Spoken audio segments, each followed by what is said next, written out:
when your heart is tired.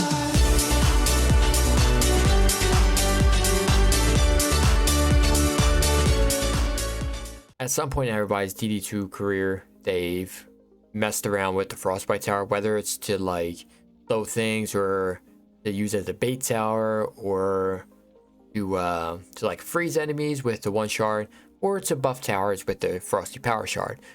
Now, the majority of the endgame players use it to buff the towers, using the Frosty power shard. If you don't know what the Frosty power shard does, it passes, when it's gilded, it passes 33% of its defense power onto the towers within its Frost Star. If you don't know what the Frost Star is, it's basically just like that little cloud that pops up when it targets an enemy. See this little cloud right here? That's the Frost Star. So, yeah, but a lot of endgame players use it to buff their towers and for like baits. So, this video, I'm basically going to show you a little mechanic that's kind of hidden. Not many people know about. I just learned about it like a month ago, and it is directly related to the Frosty power shard and how to keep that Frost R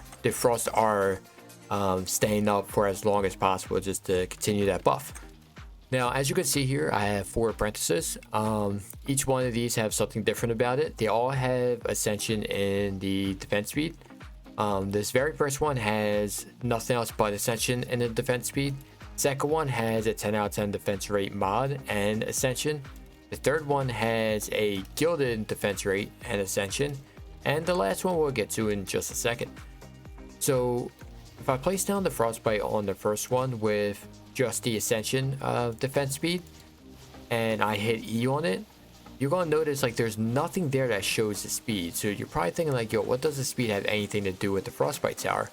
Well, it has a lot to do with it. If you look at the Frost R, as long as that is up, my defenses that are over here, which I don't have any down right now, but we're just going to pretend I do. As long as that Frost R is up, my defenses will get buffed. So as you can see, the Frostbite kind of reloads a little bit.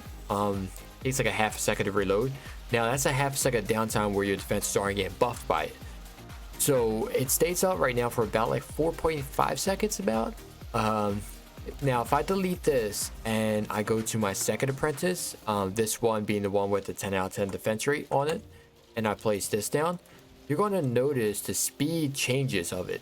It gets a lot shorter. Takes only about 2 seconds. So you're thinking like, yo, I just added more defense speed. Why is it even shorter? Well, that's the cool thing about the Frostbite. It's hidden mechanic. The more defense speed you add, the shorter it gets. So the third one I'm adding, which will have a gilded defense rate and the ascension, this one is going to be about 2.5 seconds, I believe. Roughly around there. Yeah. So the goal is to get that to be so low that it breaks the game and basically makes it stay out forever. So my very last apprentice I have a defense rate ungilded, and I have a 9 out of 10 defense rate servo. So I basically have overcaps on my Frostbite. Now if I place this Frostbite down, watch what happens.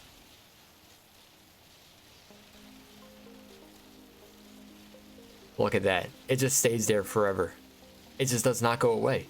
It's 100% uptime on it now. Now, obviously, it will go away once whatever target it's targeting dies, and it will, like, when it goes to retarget another one. But as long as that target's alive, the Frost R will be there forever, and it would never go away. And the greatest part about that is, you only need a defense rate ungilded and a 9 out of 10 defense rate servo. That's so easy to get. It is extremely easy to get. You don't gotta put out 60 mil for a 10 out of 10 defense rate. And you don't have to get a gilded defense rate here. You can just use ungilded and a 9 that you have laying around, and bam. This is the result you would get from it.